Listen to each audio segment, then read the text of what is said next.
Hello friends, welcome to PK electrical engineering. दोस्तों, आज हम बात करेंगे बेसिक इलेक्ट्रिकल इंजीनियरिंग की। इसमें बहुत ही इंपॉर्टेंट जो क्वेश्चन है आज को आपको बताऊंगा, बहुत ही महत्वपूर्ण है सारे एग्जाम के लिए। तो बहुत ही ध्यान से आपको देखना है ये वीडियो। ओके फ्रेंड्स, और यदि आपको अच्छा लगे तो प्लीज़ अपने दोस्तों के साथ शेयर जरूर करिए। तो दोस्तों शुरू करते हैं। पहला क्वेश्चन है, एक अच्छे कंडक्टर का स्पेसिफिक रेजिस्टेंस किस पर निर्भर करता है? एक अच्छे कंडक्टर का स्पेसिफिक रेजिस्टेंस किस पर निर्भर करता है? तो दोस्तों किस पर निर्भर करता है? विशिष्ट तापमान पर। लोड अगला क्वेश्चन, लोड स्विच ऑफ करने पर सर्किट में स्पार्किंग क्यों होती है? लोड को जब स्विच ऑफ करते हैं सर्किट में स्पार्किंग क्यों होती है? क्योंकि सर्किट में अधिक इंडक्टेंस होता है। सर्किट में अधिक इंडक्टेंस होता है। छत के पंखे का यदि बीच का रोटर घूम रहा है, छत के पंखे का यदि बीच का रोटर घूम रहा है तो दोस्तों पंखा कौन सा होगा? डीसी फैन होगा। किसी कंडक्टर के रेजिस्टेंस का तापमान कोएफिशिएंट कितना होता है? तो दोस्तों ये अलग अलग तापमान पर क्या है दोस्तों? अलग अलग रहता है। करंट का क्या चिन्ह होता है दोस्तों? आई, आप सभी जानते हैं। किसी जाप को पकड़ने के लिए कौन सा औजार प्रयोग किया जाता है? किसी जाप को पकड़ने के लिए कौन सा औजार प्रयोग किया जाता है दोस्तों? तो बेंच वाइज। यदि किसी सर्किट में आवश्यकता से अधिक रेटिंग का फ्यूज लगाया जाए तो दोस्तों क्या हो जाएगा? सर्किट में ओवरलोड होने पर क्या है दोस्तों? लॉसेस हो जाएंगे, बहुत ही लॉसेस होंगे।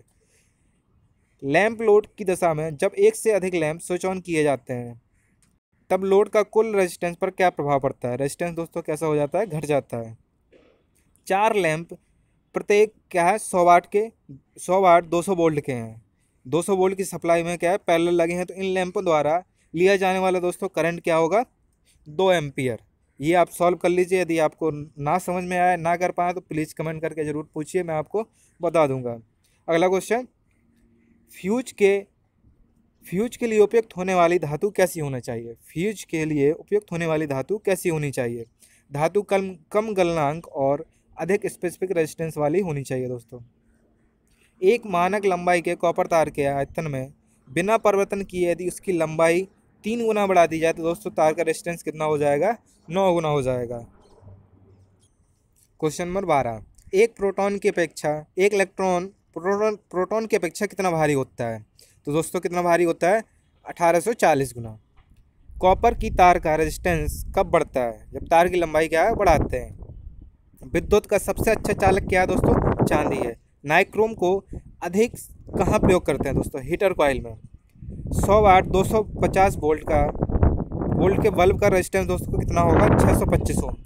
आप फॉर्मूले से निकाल सकते हैं दोस्तों। इसका आर इक्वल टू क्या होता है? V²/P। इससे आप कैलकुलेट कर लीजिए।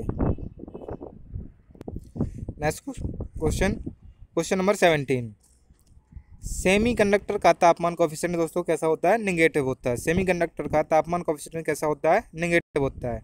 विद्युत दबाव का चिन्ह क्या है दोस्तों? विद्युत दबाव मतलब वोल्टेज। वोल्टेज को किससे शो करते हैं दोस्तों? V से शो करते हैं।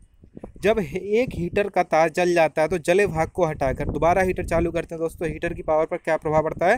हीटर की पावर बढ़ जाती है दोस्तों। यदि 10 ओम के 10 रेजिस्टेंस पैरेलल में जुड़े हैं, यदि 10 ओम के 10 रेजिस्टेंस पैरेलल में जुड़े हैं तब इनका संयुक्त रेजिस्टेंस कितना होगा दोस्तों? 1 ओम। क्योंकि पैरेलल में रेजिस्टेंस कैसा हो जाता है? कम हो जाता है। और फॉर्मूला आप सबको पता होगा। यदि नहीं पता हो तो दोस्तों पूछिएगा ज़रूर कमेंट करके, मैं ज़रूर आंसर करूँगा। अगला क्वेश्चन, यदि हम घर की वायरिंग में 1000 वाट का हीटर लगाते हैं, यदि हम घर की वायरिंग में 1000 वाट का हीटर लगाते हैं तब बल्ब का प्रकाश कम क्यों हो जाता है? दोस्तों लाइन में वोल्टेज ड्रॉप कैसा होता है? अधिक होता है। तो लैंप और हीटर को क्या है? कम वोल्टेज मिलती है। विद्युत चार्ज की इकाई क्या है? कूलाम है। विद्युत चार्ज की इकाई क्या है दोस्तों? कूलाम। ओम के नियम में एक शर्त है, वो क्या है दोस्तों? तापमान स्थिर होना चाहिए। मानव शरीर का मानव शरीर विद्युत का दोस्तों कैसा है? चालक है, सुचालक है, सुचालक है, कुचालक है? तो दोस्तों कैसा है? सुचालक होता है। किसी पदार्थ का रेजिस्टेंस कम होता है दोस्तों, क्यों होता है?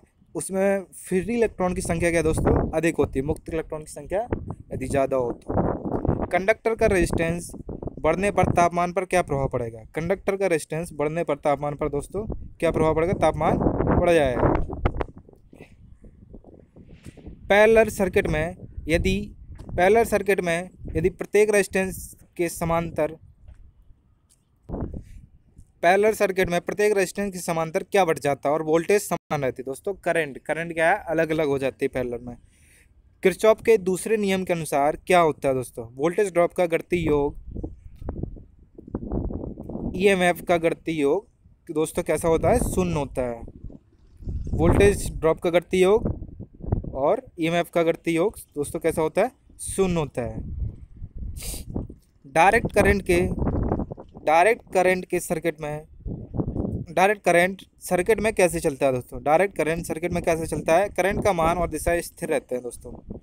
एक अधिक पावर वाले बल्ब का स्विच ऑफ करने से प्रकाश धीरे धीरे क्या कम होता है? तो कौन सी सप्लाई है दोस्तों? DC supply. एक परमाणु के नाभिक में दोस्तों क्या होते हैं? प्रोटॉन और न्यूट्रॉन। एक परमाणु के नाभिक में दोस्तों क्या क्या होते हैं? प्रोटॉन और न्यूट्रॉन। कम तापमान से कार्बन का रेजिस्टेंस पर क्या प्रभाव पड़ता है? रेजिस्टेंस दोस्तों क्या बढ़ जाता है? दो समान मान वाले रजिस्टरों को समांतर में जोड़ने पर उनका संयुक्त रेजिस्टेंस पर क्या प्रभाव पड़ेगा दोस्तों? एक रेजिस्टेंस का कैसा हो जाएगा दोस्तों? आधा हो जाएगा, मतलब रेजिस्टेंस कम हो जाएगा। सोल्डर बनाने के लिए टिन और लेड को 40-60 के अनुपात में मिलाया जाता है। 5 किलो सोल्डर बनाने के लिए प्रत्येक को कितनी कितनी मात्रा में मिलाया जाए दोस्तों? 2:3 में।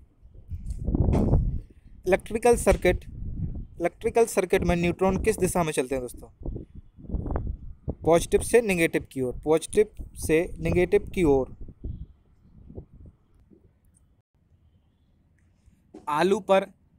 यदि एक आलू पर कुछ दूरी पर दो तारों को लगाकर उसमें बल्ब के सीरीज से सप्लाई दी जाए तो तार के चारों ओर आलू का रंग नहीं बदले तो किस प्रकार की सप्लाई होती है दोस्तों?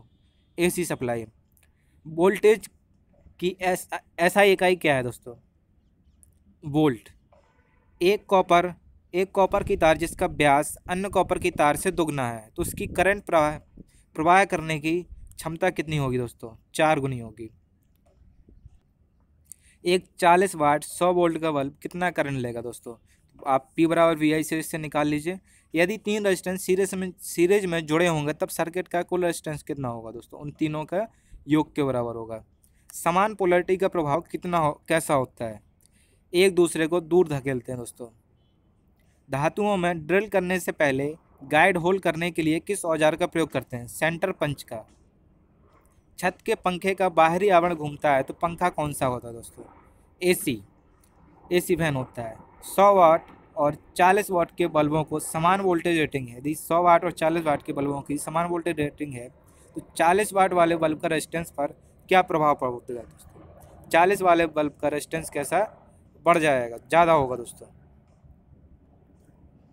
जब कॉपर व आयरन जंक्शन के थर्मोकपल को गर्म किया जाता है तब ठंडे सिरे से इलेक्ट्रॉन किस ओर जाते हैं दोस्तों? कॉपर से आयरन की ओर जाते हैं। रेजिस्टेंस का विलोम क्या होता है दोस्तों? कंडक्टेंस। दो बल्ब 100 वाट 230 वोल्ट रेटिंग के सीरीज में 230 वोल्ट की सप्लाई से जोड़े गए। इनकी खपत क्या होगी दोस्तों? ये इतने भी न्यूमेरिकल क्वेश्चन है, आपको सॉल्व करने हैं। यदि ना बने तो प्लीज़ कमेंट करके ज़रूर पूछिए। इसका आंसर कितना है? 50 वाट आएगा। वायरिंग का नाप लेने के लिए कौन सा औजार प्रयोग किया होता है? नापने वाला फीता। सीरीज सर्किट में प्रत्येक रेजिस्टेंस के समांतर में क्या बढ़ जाता है और करंट समान रहती है दोस्तों? वोल्टेज क्या है? अलग अलग होता है। कंडक्टर की रेजिस्टिविटी कब कम बढ़ती है? तापमान बढ़ने से बहुत कम बढ़ती है दोस्तों। दो रजिस्टरों को सीरीज में जुड़ा कब कहेंगे? जब दोनों में समान मात्रा में करंट प्रवाहित हो रही हो दोस्तों और वे सर्किट में चेन की तरह जुड़े हों कि एक रेजिस्टेंस से निकल रहा करंट दूसरे रेजिस्टेंस में क्या दोस्तों प्रवेश करे।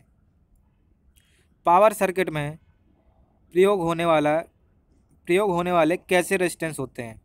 वायर बाउंड रेजिस्टेंस होते हैं दोस्तों। जब कार्बन फिलामेंट के द्वारा करंट प्रवाहित होती है तब फिलामेंट का रेजिस्टेंस कम क्यों होता है? नेगेटिव तापमान कोफिशिएंट के कारण। यदि एक केबल का इंसुलेशन रेजिस्टेंस 200 किलोमीटर है तब 250 मीटर लंबी केबल का इंसुलेशन रेजिस्टेंस दोस्तों कितना होगा? 50 होगा। एक इलेक्ट्रॉन में कौन सा चार्ज होता है? नेगेटिव चार्ज होता है। एम्पियर क्या नापने की इकाई है दोस्तों? करंट।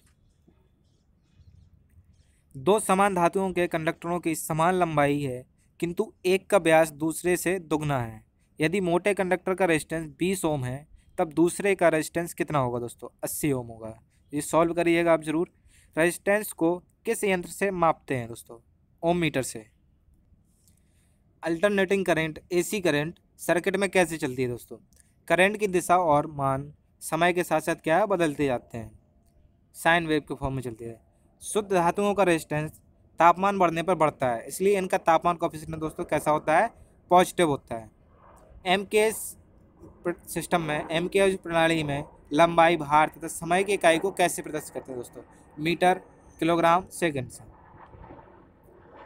किसी पदार्थ का रेजिस्टेंस कैसे प्रभावित होता है दोस्तों? तापमान परिवर्तन होने पर। तापमान में परिवर्तन होने पर।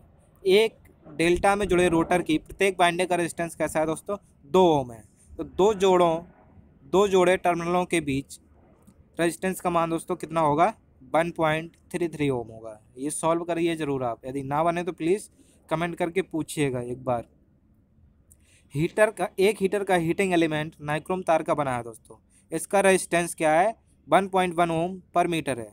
यदि हीटर की रेटिंग 200 वोल्ट पर 1100 वाट है तब आवश्यक तार की लंबाई कितनी होगी दोस्तों? 40 मीटर होगी। हल्की धातुओं को ठोकने के लिए कौन सा हैमर का प्रयोग करते हैं दोस्तों? मैलेट हैमर का। किरचॉफ ने किसके नियम दिए दोस्तों? करंट और वोल्टेज वाले। सर्किट में विद्युत करंट प्रवाहित होने से सर्किट पर क्या प्रभाव होगा? तापी, प्रकाशी, रासायनिक व चुंबकीय प्रभाव क्या दोस्तों उत्पन्न होते हैं। टंगस्टन फिलामेंट का रेजिस्टेंस पर सप्लाई वोल्टेज का क्या प्रभाव पड़ता है दोस्तों? सप्लाई वोल्टेज के साथ रेजिस्टेंस क्या बढ़ता है। पत्थर की दीवार या कंक्रीट की दीवार छेद करने के लिए पत्थर की दीवार पर या कंक्रीट की दीवार पर छेद करने के लिए कौन सा औजार प्रयोग होता है दोस्तों? Royal plug. कंडक्टेंस का विलोमानुपाती क्या होता है दोस्तों? रेजिस्टेंस। जब हम घर की वायरिंग में 1000 वाट का हीटर लगाते हैं तब हीटर लाल क्यों हो जाता है?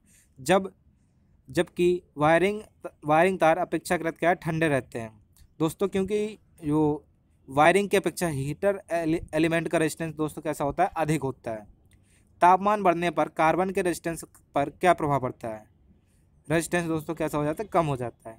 एक कंडक्टर के समांतर वोल्टेज देने पर करंट किस अवस्था में बढ़ेगा? कंडक्टर के क्रॉस सेक्शनल क्षेत्र बढ़ने पर दोस्तों। पानी की बाल्टी में बिजली की 2 तारें डालने पर दोनों तारों के पास बुलबुले बने तो कौन सी सप्लाई दोस्तों? DC supply. रेजिस्टेंस किसके बहाव में दोस्तों बाधा उत्पन्न करता है? इलेक्ट्रॉन्स के या करंट के। ओम के नियम के अनुसार करंट किसके समानुपाती होता है दोस्तों? वोल्टेज के। रेजिस्टेंस की इकाई क्या होती है दोस्तों? ओम होती है। ट्रांजिस्टर रेडियो के लिए कौन सी सप्लाई होती है दोस्तों? कम वोल्टेज की डीसी। ओम का नियम क्या है दोस्तों? V/I = R। दोस्तों ये हैं बेसिक इलेक्ट्रिकल के कुछ क्वेश्चन थे, बहुत ही इंपॉर्टेंट हैं और आई होप आपको वीडियो अच्छा लगा होगा और क्वेश्चन समझ में आए होंगे। और दोस्तों जो भी न्यूमेरिकल क्वेश्चन है मेरी आपसे रिक्वेस्ट है कि उन्हें प्लीज़ अटेंड ज़रूर करिए, सॉल्व ज़रूर करिए आप कॉपी में। यदि आपसे ना बने, उनमें कोई प्रॉब्लम आए तो प्लीज़ पूछिएगा ज़रूर कमेंट करके। ओके फ्रेंड्स, तो बहुत बहुत धन्यवाद आपका। और प्लीज़ चैनल यदि आपने अभी तक सब्सक्राइब नहीं किया है तो प्लीज़ सब्सक्राइब कर लीजिए और अपने दोस्तों में शेयर ज़रूर करिए दोस्तों। यदि आपको अच्छा लगे वीडियो तो लाइक भी कर दीजिए। यदि अच्छा ना लगे तो डिसलाइक करने का भी आपका पूरा हक है। तो फ्रेंड्स मिलते हैं नेक्स्ट वीडियो में। Thank you for watching.